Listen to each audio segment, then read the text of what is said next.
আচ্ছা, আমরা যদি একটু ভেবে দেখি যে রাষ্ট্রবিজ্ঞান যদি বিজ্ঞান হতো তাহলে কেমন হতো? তাহলে রাষ্ট্রবিজ্ঞান মূল্যবোধ নিরপেক্ষ হতো।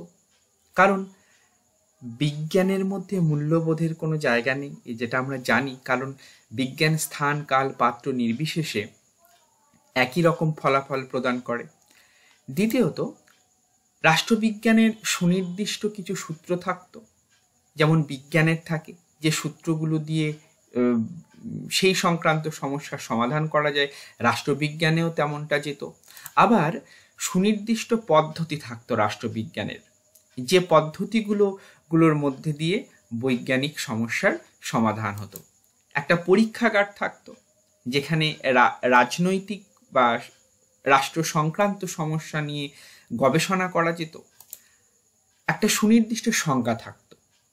জীবনবিজ্ঞান, ভৌতবিজ্ঞানে আমরা ছোটবেলায় যেমন বিভিন্ন বিষয়ের সুনির্দিষ্ট সংজ্ঞা পড়েছি, তেমন রাষ্ট্রবিজ্ঞান বা রাষ্ট্র সংক্রান্ত বিভিন্ন বিষয়ের সুনির্দিষ্ট সংজ্ঞা দেওয়া যেত। এখন প্রশ্ন উঠতেই পারে যে হঠাৎ কেন এই কথাগুলো বলা হচ্ছে? কারণ এক শ্রেণীর দার্শনিক আছেন বা রাষ্ট্রবিজ্ঞানের আলোচনার একটা দৃষ্টিভঙ্গি আছে, যেখানে রাষ্ট্রবিজ্ঞানকে বিজ্ঞানের মতো করে গড়ে তোলার চেষ্টা করা হচ্ছে। হ্যাঁ, আমরা আজকে আলোচনা করব রাষ্ট্রবিজ্ঞানের আলোচনায় আচরণবাদী দৃষ্টিভঙ্গি। আচরণবাদী দৃষ্টিভঙ্গি, যেটাকে বিহেভিয়ারাল অ্যাপ্রোচ বা বিহেভিয়ারালিজম বলা হয়। আচ্ছা, এই আচরণবাদী দৃষ্টিভঙ্গিতে রাষ্ট্রবিজ্ঞানের আলোচনায় সাবেকি দৃষ্টিভঙ্গির তীব্র সমালোচনার মধ্যে দিয়ে উঠে আসে। এখন এই সাবেকি দৃষ্টিভঙ্গি বলতে দার্শনিক দৃষ্টিভঙ্গি, ঐতিহাসিক দৃষ্টিভঙ্গি, আইনগত দৃষ্টিভঙ্গি, এইগুলোকে বোঝানো হয়েছে। যে দৃষ্টিভঙ্গিগুলো একটা কাল্পনিক প্রতিষ্ঠান কেন্দ্রিক আলোচনা করে। এখন এই দৃষ্টিভঙ্গি বলতে কি বোঝায় এবং দৃষ্টিভঙ্গি বিষয়টা কি, এই সম্পর্কে যদি জানতে হয়, তার একটা ভিডিও আমার চ্যানেলে আগেই দেওয়া আছে, প্রয়োজনে সেটা দেখে নিতে পারো। আর এই সাবেকি দৃষ্টিভঙ্গির মধ্যে নীতিমানবাচক তত্ত্ব, সেটারও একটা ভিডিও চ্যানেলে দেওয়া আছে, সেটাও প্রয়োজনে দেখে নিতে পারো। আচ্ছা, অর্থাৎ পরিবর্তিত সামাজিক পরিস্থিতি, যখন সমাজ তো সবসময় একরকম থাকে না, যে সময় সাবেকি দৃষ্টিভঙ্গি নিয়ে আলোচনা করা হচ্ছে, সেই সময়ের পরবর্তীকালে এই সাবেকি দৃষ্টিভঙ্গির যে বৈশিষ্ট্যগুলো, অর্থাৎ বর্ণনাত্মক, প্রতিষ্ঠান কেন্দ্রিক আলোচনা এবং নীতিমানবাচক দৃষ্টিভঙ্গির কিছু ব্যর্থতা উঠে আসছে, এবং এই ব্যর্থতা এবং তার প্রতিবাদের মধ্যে দিয়ে এই আচরণবাদী দৃষ্টিভঙ্গির উদ্ভব হয়। এই আচরণবাদী দৃষ্টিভঙ্গি যেহেতু প্রতিবাদের মধ্যে দিয়ে উঠে আসে, তাই রবার্ট ডাল কি বলছেন, যে আচরণবাদী দৃষ্টিভঙ্গিকে তিনি বলছেন রাষ্ট্রবিজ্ঞানের মধ্যে একটি প্রতিবাদ আন্দোলন।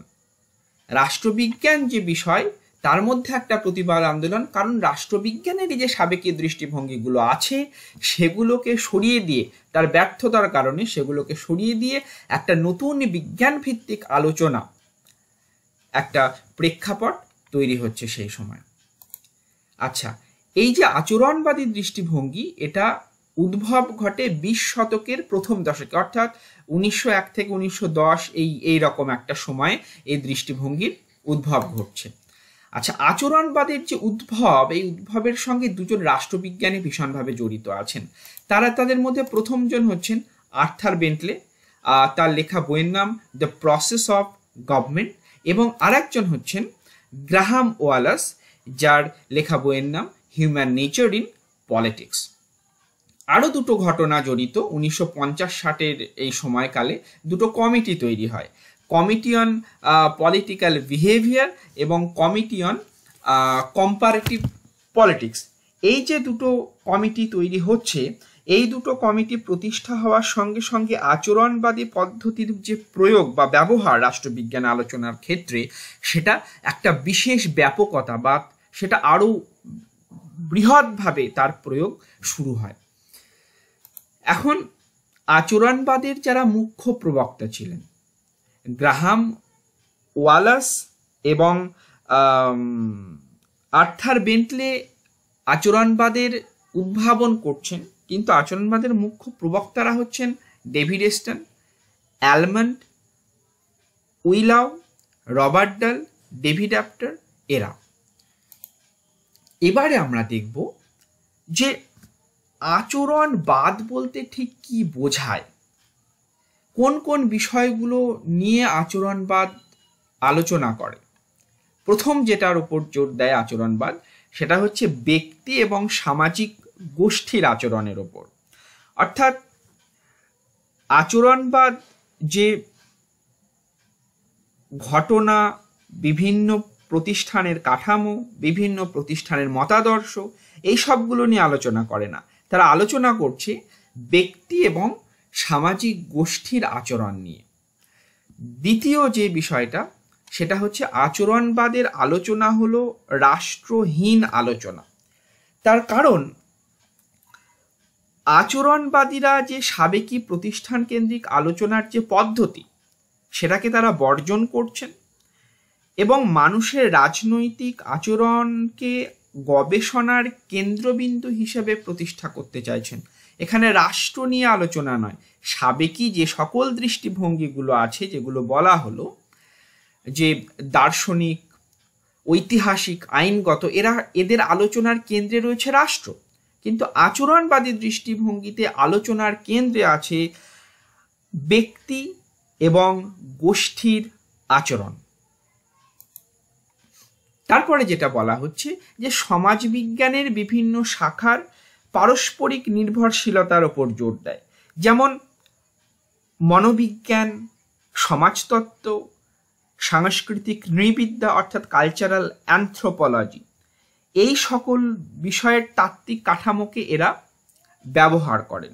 এবং সমাজবিজ্ঞানের এই যে বিভিন্ন শাখাগুলো রয়েছে, যেগুলো বলা হলো, এর মধ্যে একটা সংযোগ সাধন করার চেষ্টা করেন এবং এরা মনে করছেন যে এইগুলোর মধ্যে সংযোগ সাধন না করলে ব্যক্তির ভূমিকাকে যথার্থভাবে পর্যালোচনা করা সম্ভব নয়।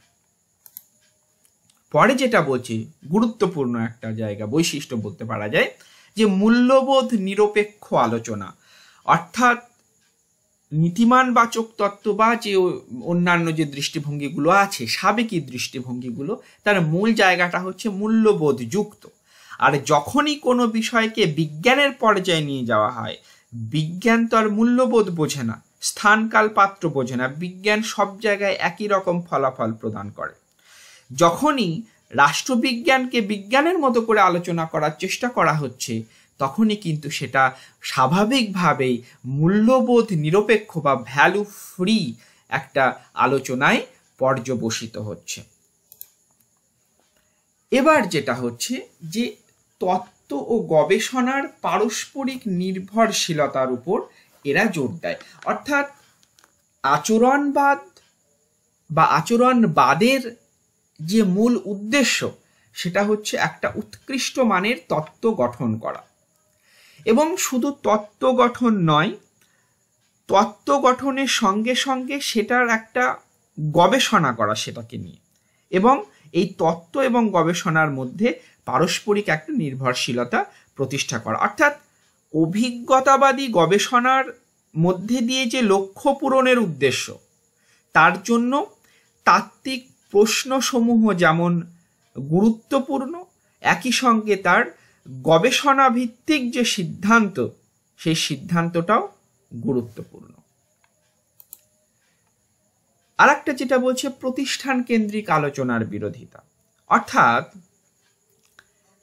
আচরণবাদীরা মনে করছেন যে ব্যক্তি বা গোষ্ঠীর আলোচনাই হলো সব থেকে বেশি গুরুত্বপূর্ণ।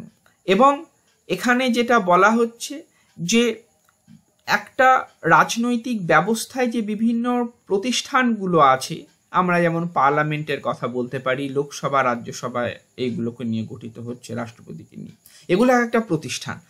আচরণবাদীরা বলছেন যে না, সেটা নিয়ে আলোচনা করলে হবে না, আলোচনা করতে হবে যে বিভিন্ন স্বার্থগোষ্ঠী, বিভিন্ন রাজনৈতিক দলের মতাদর্শ, জনমত, বিভিন্ন বিষয় প্রচার, রাজনৈতিক সামাজিকীকরণ, এই সব বিষয়গুলোকে নিয়ে আলোচনা করতে হবে।